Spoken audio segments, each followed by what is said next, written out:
السلام عليكم ورحمة الله وبركاته نحمده نصلي على رسوله الكريم أما بعد சங்கையானவர்களே, அல்லாஹ் ரப்புல் ஆலமீன் 2 தராவிகளை முழுமையாக தொழகக்கூடிய பாக்கியத்தை நம் அனைவருக்கும் தந்திருக்குள்ளான். அல்லாஹுக்கு எல்லா புகழும். ரமலானில் செய்யக்கூடிய எல்லா நற்காரையும் அல்லாஹ் ரப்புல் ஆலமீன் ஏற்றுக்கொள்வானாக. சாலிஹீன்களே, 2 தராவிகளை தொழுதோம். தராவில் குர்ஆன் ஓதப்பட்டது. அந்த குர்ஆனுடைய சிறப்புகளை அறிந்து குர்ஆனை ஓதுவோம் என்று சொன்னால் நமக்கு மிக பயனுள்ளதாக இருக்கும். அல்லாஹ் ரப்புல் ஆலமீன் இந்த குர்ஆன் ஓதக்கூடிய பல சிறப்புகளை வைத்திருக்கிறான். அதில் 10 சிறப்புகளை மட்டும் இங்கே நான் குறிப்பிட விரும்புகிறேன். அல்லாஹ் ரப்புல் ஆலமீன் முதலாவது சிறப்பை பற்றி குர்ஆனுடைய முதலாவது சிறப்பு, அல்லாஹ் ரப்புல் ஆலமீன் நாளை மறுஉலகத்திலே அடியார்களுக்கு வெகுமதிகளை வழங்குகிறான், பரிசுகளை தருகிறான், கிஃப்ட் அன்பளிப்புகளை தருகிறான். இரண்டாவது, அல்லாஹ் ரப்புல் ஆலமீன் இந்த குர்ஆனின் மூலமாக நாளை மறுஉலகத்திலே அந்த குர்ஆன் நமக்கு சிபாரிசு செய்யக்கூடியதாக இருக்கிறது. பெருமானார் ஸல்லல்லாஹு அலைஹி வஸல்லம் அவர்கள் சொன்னார்கள், அல் குர்ஆனு ஹுஜ்ஜத்துல் லக வ அலைக, இந்த குர்ஆன் உங்களுக்கு சாதகமாக இருக்கும், நாளை மறுஉலகத்திலே பாதகமாக இருக்கும். இந்த குர்ஆனை ஓதினோம் என்று சொன்னால் உங்களுக்கு சாதகமாக இருக்கும். அதே இந்த குர்ஆன் ஓதாமல் நாம் இருந்தோம் என்று சொன்னால் இந்த குர்ஆன் நாளைய மறுஉலகத்தில் நமக்கு பாதகமாக மாறிவிடும். மூன்றாவது சிறப்பு என்னவென்று சொன்னால், இந்த குர்ஆன் ஓதுவதன் மூலமாக நமக்கு மன அமைதி உருவாகிறது, மன நிம்மதி கிடைக்கிறது, மன சந்தோஷம் கிடைக்கிறது.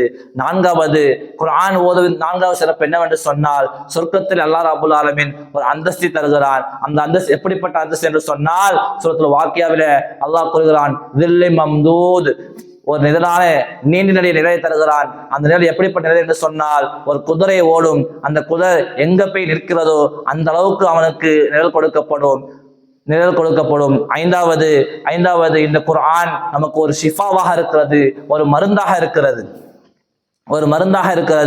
அந்த ஷிஃபாவை நாம் பயன்படுத்திக் கொள்ள வேண்டும். அதாவது நமக்கு நோய் ஏற்பட்டது என்று சொன்னால் இந்த குர்ஆனை ஓதி நாம் அதை ஊதி ஊத்தம் என்று சொன்னால் இந்த குர்ஆனின் மூலமாக நமக்கு ஷிஃபாவை கிடைக்கிறது. ஆறாவது சிறப்பு என்னவென்று சொன்னால், உபையினாத்தி மினல் ஹுதா வல் ஃபுர்கான், இந்த குர்ஆன் நமக்கு நல்லது என்று தீமையை பிரித்து காட்டக்கூடியதாக இருக்கிறது.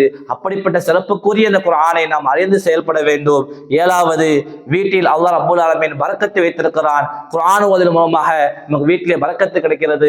பெருமானார் ஸல்லல்லாஹு அலைஹி வஸல்லம் அவர்கள் சொன்னார்கள், எவருடைய வீட்டிலே சூரத்துல் பக்ரா ஓதப்படுகிறதோ அவர் வீட்டிலே சைத்தான் வரமாட்டான், எந்த கெட்ட செயல்களும் நடைபெறாது, இப்லீஸ்களை விட்டு பாதுகாக்கப்படும், பலா முசீபத்துகளை விட்டு பாதுகாக்கப்படும். அப்போ குர்ஆன் ஓதுவதன் மூலமாக நம்ம வீட்டிலே பரக்கத்துகள் ஏற்படுகிறது.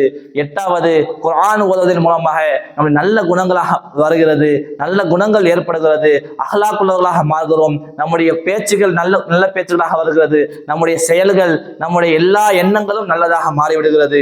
ஒன்பதாவது, குர்ஆன் ஓதுவதன் மூலமாக அல்லாஹ் ரப்புல் ஆலமீன் நம்முடைய ஆயுளை நீட்டிக்கிறார். குர்ஆன் ஓதுவதன் மூலமாக என்று சொன்னால் வயோதிகமாக இருப்பார், அவர் வாலிபத்தை போன்று செயல்படுவார். காரணம், அவருடைய வயோதிகத்திலே கூட குர்ஆனை அதிகமாக ஓதுவதன் காரணமாக அல்லாஹ் ரப்புல் ஆலமீன் அவர் ஆயுளை நீட்டி கொடுப்பான். 10வது, அல்லாஹ் ரப்புல் ஆலமீன் குர்ஆனுடைய சிறப்பில் 10வது சொல்கிறான், உங்களுடைய துவாக்கள் ஏற்றுக்கொள்ளப்படும். எப்படி என்று சொன்னால், ஒரு நபர் குர்ஆன் ஓதிக்கொண்டிருக்கிறார், அவர் எண்ணுகிறார் நான் துவா செய்ய வேண்டும் என்று, ஆனால் துவா செய்ய முடியவில்லை. குர்ஆனை ஓதிக்கொண்டிருக்கிறார், அவருடைய எண்ணத்தை அல்லாஹ் ஏற்றுக்கொள்கிறான். காரணம், துவாவுடைய பர்க்கத்தை கொண்டு. இப்படியாக பல சிறப்புகள் இருந்தும் குறிப்பாக இந்த 10 சிறப்புகள் உயர்ந்ததாக இருக்கிறது. இந்த குர்ஆனுடைய சிறப்புகளை அறிந்து நாம் செயல்பட்டோம் என்று சொன்னால் அல்லாஹ் ரப்புல் ஆலமீன் மிகப்பெரிய ஒரு நன்மாக்கியத்தை, மிகப்பெரும் ஒரு பாக்கியத்தை எல்லாம் அனைவருக்கும் தருவான். அல்லாஹ் ரப்புல் ஆலமீன் அது அமல் செய்யக்கூடிய பாக்கியத்தை நம் அனைவருக்கும் தந்தருள் புரிவானாக. வாஹிர தஅவானா அல்ஹம்துலில்லாஹி ரப்பில் ஆலமீன். அஸ்ஸலாமு அலைக்கும் வரஹ்மத்துல்லாஹி வபரகாத்துஹு.